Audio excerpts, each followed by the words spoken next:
Hi, Nicholas. Thank you so much for joining our podcast. This podcast is really more of a conversation. We talk about, I call this business of software. We talk about technology, but we don't talk about technology. I don't want to get into technical things. There's so many people that do it way better than I can, and I don't think it's actually as interesting. What I find absolutely fascinating is talk about what it actually takes to get the software out there, app, software, services, whatever it is. We all manage teams. We all manage different projects, and it's getting more and more difficult by the day. And then, of course, we'll talk a bit about technology, latest and greatest things, how it affects our lives. Lately, a lot of this has been around AI, but it doesn't have to be. There are things that we use daily, and it's getting pretty interesting. Why don't you tell us a little bit about yourself? Introduce yourself, please. Sure thing. Thanks for having me, Zhenya. I'm glad to be here. I am recently back into the business of software. I found myself once again as an engineering manager of the company at Snappt, the company that I'm working for right now. Mhm. And it's been kind of a fun return to the business side of software. I think that it hits kind of the perfect niche for me of interesting technical problems to solve, but without having to be the smartest person in the room and the one to really do the deep dive. Because, like you said, that's not as interesting to me. It's kind Right. of fun and it's rewarding to solve the challenge, but it's not what really gets me going in terms of getting software out the door and building a tangible thing that people can use and benefit from. So I'm excited to be here talking about it with you. It's interesting. I've been in technology world, an IT career, whatever you want to call it, for now 34 years. And I started as an engineer, grew through the ranks. And I can honestly tell you, I was a horrible engineer. I was just absolutely horrible. In a big part because I didn't like it. I didn't enjoy it. I enjoy the part of solving a problem. But once I know a solution, it becomes really boring to me to go and do things, right? It's like, okay, well, somebody else can go finish this off. Like, I don't need to.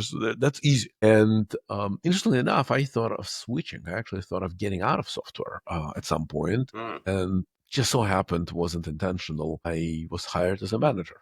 They say those that teach can't do. I guess it was those that manage can't do. But I turned out to be a really good technology leader. So, like a manager leader, because I brought in the people component, the project management component, the problem solution component, and I got out of the way of people that could actually do a good job. So that's sort of my background. Yeah. Yeah. In my time where I transitioned from an individual contributor into a true engineering management role, I think you just touched on some of the hardest lessons to learn. For me, it was really hard to actually just get out of the way and let Yeah. people do the work. It was the transition period of learning that just because I don't have my hands in there doesn't mean that I'm not helping deliver and do the thing. My job just is different. The support looks different on how you interact with your team. Absolutely. I remember, and I'm sure that's the case for many, hopefully not all, but many people. When I was a junior manager, I had two problems. Number one, I wanted to be the smartest guy in the room, right? So it was Yeah. actually affecting my hiring decisions. Do you hire people that are better than you? Very quickly, I learned that you only hire people that are better than you. That was a quick learning. But then there was the opposite. How do you get respect of your team when they know they're better? That is a much harder problem to solve. Yeah, that's very true. I'm sure we Yeah, all go through that. absolutely. Yeah. How did you go about starting to solve that? I'm curious. So I didn't solve it right away. It wasn't an easy thing, right? Mhm. I've screwed up myself. I've had people that left, over not all at once, but over the years, right? So I've had it all. Yeah. But then eventually, so my motto is I hire adults, right? That's something I keep repeating. I hire Yes. adults. I hire people that are self-managed, that know what they're doing. And my role is not to be better than them. My role is to be different than them. In fact, I remember I had an employee who was a fairly junior engineer. And at some point, we were talking about something. He wasn't happy about something that I did or company did. I can't even remember the context of it. Doesn't matter. But conversation went to where he literally said, and that was very telling. You do nothing all day. I never see you program. All you do is you talk in meetings. And as telling as it was for me about that employee, it was also very telling for me about myself and their jobs. And so the deal is we have different jobs. Your job is to be technical. Your job is to do this X, Y, and Z. My job is to, at the same time, get out of the way, but also lead the way, right? So I'm in those meetings deciding things and figuring out things that you don't have to worry about. So when you get to it, it's there, right? Be it working with a different team, be it a different project, be it could be what's the next year's promotions are like, right? It could be anything, right? It's not necessarily Yeah. technical. It could also be architectural conversations, but not as to how we do this, as to, hey, we're going to build this new product. How's it going to affect everything that we have already at a higher level? Right. So that's how I think I won that battle, by being very explicit to people. We're not in a competition for the same job. I am not trying to tell you I'm better than you are. You're here because I think you're better than me. I just have a different job, and I'll do mine and you'll do yours, and we'll be happy together. Absolutely. Absolutely. So let's talk a little bit about, since we're talking about teams and we're talking about hiring, over the past, since COVID, the world changed. And it's interesting, we're still referring to it since COVID. It's been years and years now. We now have population of kids growing up that don't even know what COVID is. Right. But still, that changed the world. And it changed the world. And I'm talking about technology, I'm talking about hiring, right? I'm talking specifically our topic. It changed the world. Everybody went remote. Yeah. Before COVID, I remember everybody was in office and there was occasional I'll work remotely. In my teams, I've had some people that worked remotely. Now, in my company, since that I've been running since 2014, we're 100% remote since day one, but that's a little different. And then COVID came, everybody went remote, didn't know how to deal with that. And now, post COVID, most people are still remote. Most companies are still remote. Without getting into what's better and what some companies are doing, the fact is most companies are remote. Mhm. How do you feel about that? How does it affect your day in, day out life? I mean, you're looking at your background, you're probably talking out of your home office. How does Indeed. it work for your team and for you? Great question. So, some background first. I was at one of those companies when COVID started that was every day in the office, 5 days a week. Mhm. And the disruption of everyone works at home now was probably the best thing that ever happened to our software team. Everybody loved that. It was fantastic. It Mhm. solved so many life challenges. And for me personally, that was a part of a huge transition. That shift in my life and available time helped led to me losing about 130 pounds over the course of the pandemic and Wow. Okay. completely changing my That's lifestyle. the opposite from what everybody else was experiencing, right? That was Right. gaining 130 pounds during the All right. pandemic. Yeah, And so that's I knew good. that when things started to shift back the other way, that I never wanted to trade that back. I knew that for me, that was the life that I wanted to keep. And I know that most of my team felt that way. And by the time I ended up leaving that company for the next thing, we were back 2 to 3 days a week doing kind of a hybrid thing, but the work schedule was much more flexible. And I think that, in my opinion, that's kind of what people really want. They just want flexibility. Whether work is synchronous or asynchronous, it just kind of changes the mechanisms that you need in place for your team to be successful. And as long as you, as a leader and a company, commit to building those pathways for people, you can be, in my opinion, equally successful as a fully remote organization or as a collaborative, co located organization. Absolutely. Like I said, my company, Mirigos, so we're in business of helping companies hire internationally engineers. Right? We focus on technology roles, engineers, technology, anything technology related. We're not an outsourcing company. We have a very unique business format where our tagline is we fixed what's broken in outsourcing, because we give you the same experience that your local people have, but hiring remotely. So that's what we do. And like I said, my company, when I started in 2014, was 100% remote, right? We don't have anybody in the same city. There's only a couple of people in the same countries, actually, Sure. cities. Never had an office. But we didn't have offices for employees, right? Because clients wanted them in office.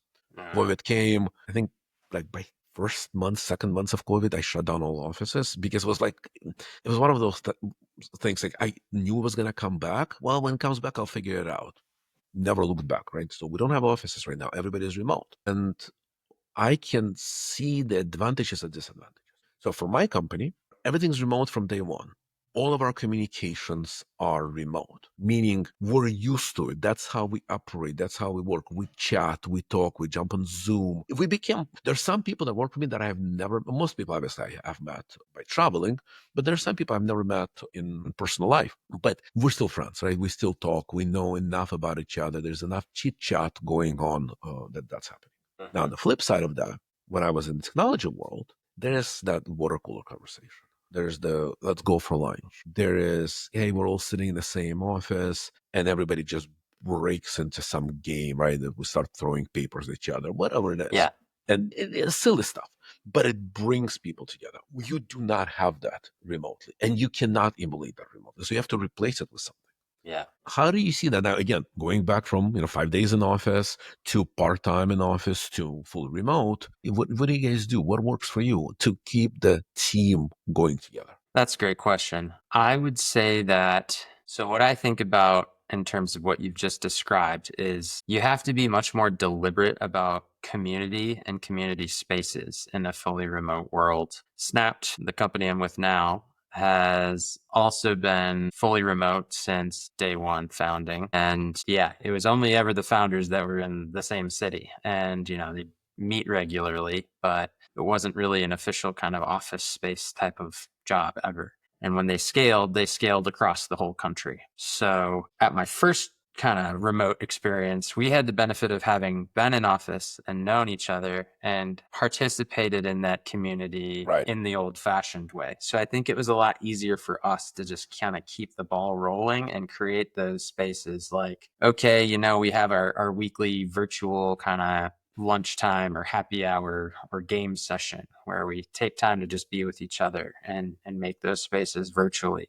But those were habits we'd already formed together. I think that in a fully distributed virtual environment, you have to be doing the same kind of things. You have to have a way to set up the water cooler chat and create Uh-huh. some kind of affinity groups where people want to be. Because a lot of times I find that innovation happens when people cross paths who are in other disciplines. And I Absolutely. think a lot of research shows the same. I think famously, so many fantastic innovations that came out of MIT happened in, I don't remember the name of the building, but it was one of the buildings set Right. up for the radar project. And it just forced people together because they were getting lost all the time. And so creating those community spaces, the way that we try to do that at Snappt is through, we have like brown bag lunches and other kind of like town halls and department wide communication that's synchronous and asynchronous. And I think you really need both to be successful. Is everybody like across your team? Is everybody U.S. based, or you have international as well? On my team specifically, I have one person working in Korea right now, though that's temporary. I've got a person in Puerto Rico, and then the rest of us are US based. But we're currently hiring in Brazil and a few other Latin American countries as well, and looking to integrate those folks onto teams that Well, exist that's today. something we should definitely talk about. Maybe we can help you, but that's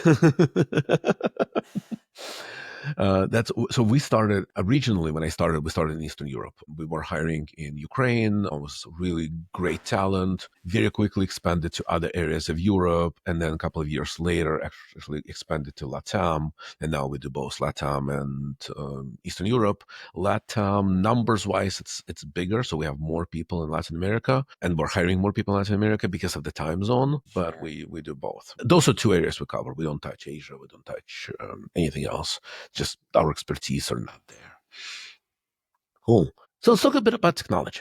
I want to Yeah, switch let's. the topic a little bit. How do you think technology today is changing hiring, employment, education? And I know it's a very broad question, but it's something that I've been hearing a lot from different people. AI, are we still going to hire engineers? Are we still going to what are we going to do? Et cetera, et cetera, et cetera. So I'm wondering how you guys use AI. How do you see it evolving? Not AI necessarily, but how our lives around it are evolving. And I don't think we should talk about AI itself. Let's open Right. AI and others think about that. Yeah. But yeah, Sure. So starting with hiring and just kind of more generally, how technology has changed that. My background is in geography, and then in grad school, one of the units I worked with was focused on a discipline called coupled human and natural systems. And one of the biggest things that people talked about in that discipline is how advancing technology, particularly around information and learning and what we do as business, moving all of that into, I don't know, telemetrics, like the internet, video calls, all of that would affect systems and goods distribution, and how all of that comes together. Biggest way that I see that today in my role and in the work that we do is I never dreamed that I would have the opportunity to be regularly working with people who live in different countries, and that we get to pick kind of how we want to live our life. It gives an unprecedented flexibility, lowers costs to businesses, and just does a whole lot for everybody. So I think, that's obviously the big one that I play into day to day. But AI has definitely changed the way that we hire and the way that we think about work as well. We have AI in our product at Snappt. So we are a solution for fraud detection for the multifamily housing space. And one of the best things that we can do for our clients is make it really easy to avoid bad debt and avoid the problems that come after you've leased an apartment to someone who is fraudulent and committing fraud Okay. against you. So we have AI to detect fraud on documents. We're also working on AI-based systems to extract information from the documents that they upload to make it easier on the leasing teams to make good decisions about who they're letting in, and summarize the complex information that they're used to reading into small, easy to act on bites. So in the product, it's that way. And then building the product, we are using AI quite extensively on the engineering front. Okay. Interesting, you touched on something really cool. I'm a landlord, right? A small Okay. landlord, but I go through this every time I evaluate new tenants. Sure. And people don't realize how much fraud there is. Like, people just don't realize it. And, being in a business and being in IT, I sort of have an eye for it. Doesn't mean I Mm-hmm. catch it all. I'm sure I'm going to miss some. But yeah, somebody sends you a pay stub and you're looking at it and you're like, did you even check the numbers that you listed? Like, they don't add up. Like, Yeah. basic stuff. Like, it's fine that you went and you changed your gross pay. Shouldn't you also change deposit to the bank? Like, Yeah. that just doesn't add up to me. And you get that a lot. And it's only a matter of time until we get better, because there are AI tools to detect it. There are AI tools to create it, right? And it's a war of a machine, really. Absolutely. Another just funny thing you mentioned, right? You never mentioned working internationally and having geography, right? So it's like a sort of, you look at the world. Somebody asked me that long ago, it was a conversation about AI. And it's like, the question was to me, what's the tool that you think is changing our world, our daily world the most? And they expected me to say something about AI. And I'm like, Zoom. That's it. Straight up. Zoom. Yes, there was Skype. Yes, there was something else. Zoom is easy. Everybody's using it. It became a standard. This is it. So that's what changed our world the most. Basic stuff, but interesting. Talking about AI, one thing that we see a lot, so both from the hiring perspective and from the process perspective, candidates use AI tools to try to cheat the system. Sure. Companies try to use AI tools to evaluate candidate. Yes. Both fail at some point. Both fail. The weirdest one I've had, actually had two of them now. Well, not me personally, but my guys in the company. When they screened the candidate doing technical screen, it was a deep fake. It Wow. was not an actual person. And Interesting. one of them was very easy to tell. The other one was not. The guy talking suspected something, and his fast thinking helped. And we now have that as a process. So anytime we talk to somebody, we ask them to put a hand in front of the camera. Interesting. Just do this. As of right now, deepfake cannot handle it. Huh. Give it another 2 weeks, they probably will. But for now, they can't do it.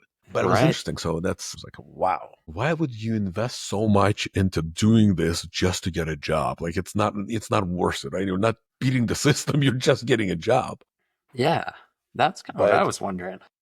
yeah, but how do you think that's going to affect hiring? How do you think, like, you guys are hiring for the company, are you seeing any changes in level of people you're hiring? Are you seeing any level or any changes in the process using it or using tools? I'm not going to say AI, I was going to say using tools because it could be anything. Yeah. So one of the direct changes that we made to this last round of hiring as a result of AI is we made the choice to eliminate our like take home challenge type of questions, any kind of like pre-work that you do with code, because just run it through AI and it's going to build something that's passable. And it doesn't really matter what your actual skill level is. You're still going to be able to pass that technical challenge if you have any level of skill and you can talk to an AI. So, yeah, that was the biggest one.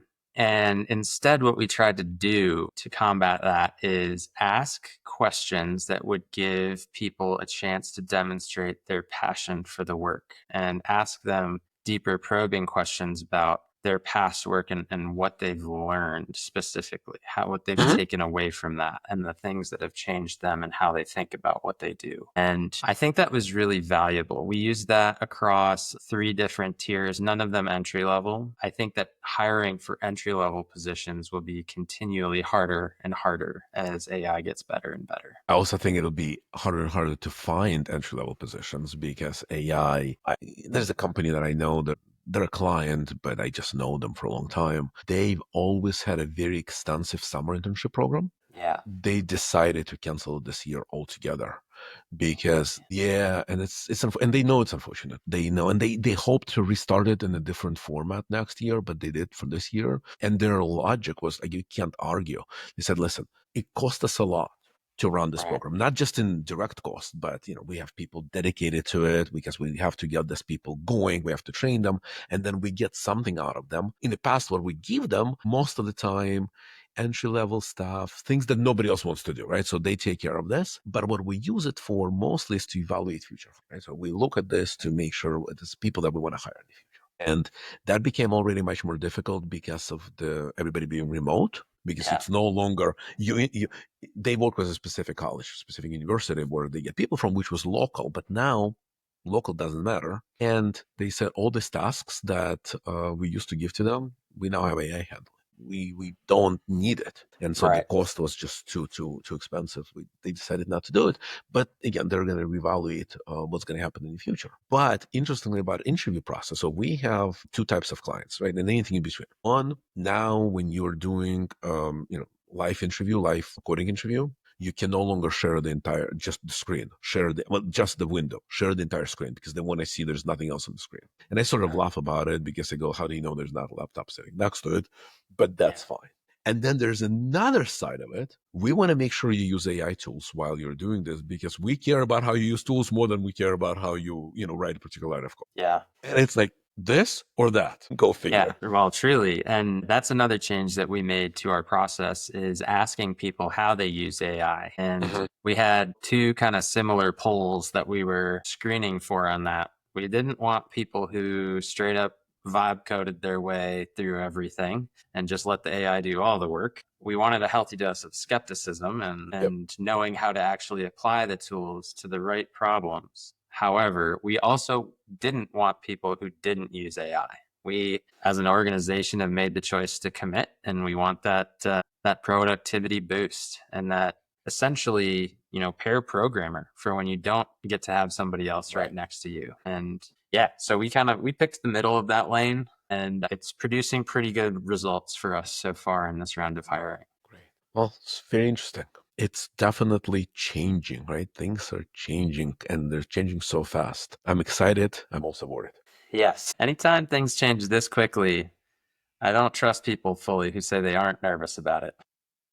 Yeah, I'm actually more worried about, like, I'm not worried about myself. I'm Yeah. at the point where it is what it is. I'll take the best and then we'll see what happens. But, kids, I've got 2 kids, they're growing up, and my older one is applying to colleges this summer and, going to college next year. And I'm thinking, half of the jobs that were the best possible jobs even a couple of years ago, today, pointless. Just thankfully he's not into Yeah. any of those, but it's computer science, like 2, 3 years ago, it was probably the best, if you're into it, right? If you like it, it was one of the Yes. best jobs. Today, I don't know if I want to suggest to any of my friends to go and do just regular development work. Just probably not there. I think it's a risky play. And I've been thinking a lot about this recently too. It's very interesting to me. I've been seeing some folks online talking about AI and the way that this is going to revolutionize how we think about information and solve problems the same way as like Google search did in 2004. And I think that it's going to be really similar. There's going to be entire industries like printing phone books that are going to be Yep. just about gone. And Well, I think that this one is substantially larger because it's a tool that's just so elastic and can apply across so many different domains. I and we're think, so early on in its development that yeah, if you think about how far we've traveled in the last 6, 9 months, you can only imagine what is going to happen in the next 6 to 9 months. Yeah. truly. The creative destruction of the whole thing will be magnificent to behold. After a decade of this, I'll be curious to see what amazing things we've done and what has fallen into disuse alongside of that. Well, Nicholas, thank you so much. It's been a pleasure. It's a very interesting conversation, a lot of different things, very non-standard topics, but they're great. Thank you. Absolutely. Thank you so much, Zhenya. I really enjoyed this.